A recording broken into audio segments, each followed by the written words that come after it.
আরে এসো এসো, দেখবে, এসো দেখো ইনু আর বিনি মিলে কি করেছে। আচ্ছা দিদি, একটা কথা বলো তো, মিষ্টির সারপ্রাইজটা দারুণ হবে না? কি সুন্দর করে সাজিয়েছে রে।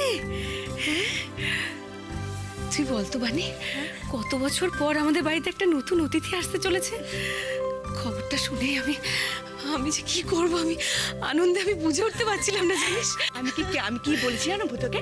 আমি ভূতকে বলেছি যে অফিসে বেরোনোর আগে মিষ্টিকে যেন এই ঘরে পাঠিয়ে দেয়। দারুণ হবে না? দারুণ হবে না? চল কি দরজাটা বন্ধ করে আসি।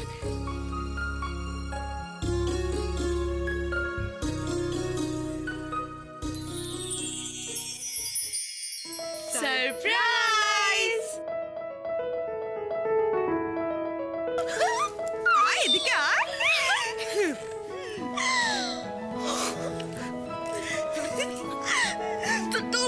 তোমরা সবাই মিলে এসো।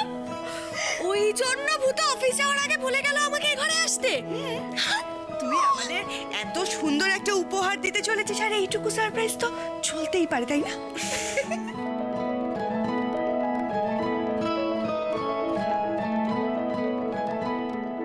এই বাড়িতে সবচেয়ে যেটা দরকার ছিল সেটাই তুই দিতে চলেছিস। কত বছর পর একজন নতুন অতিথি আসতে চলেছে বাড়িতে। আজ তোকে আমি প্রাণ ভরে আশীর্বাদ করবো মা।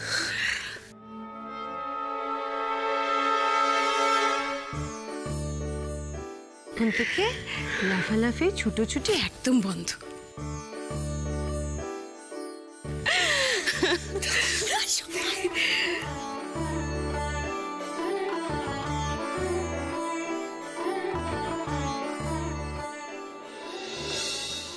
সবাই মিলে ওকে নিয়ে খুব আনন্দে মেতেছে।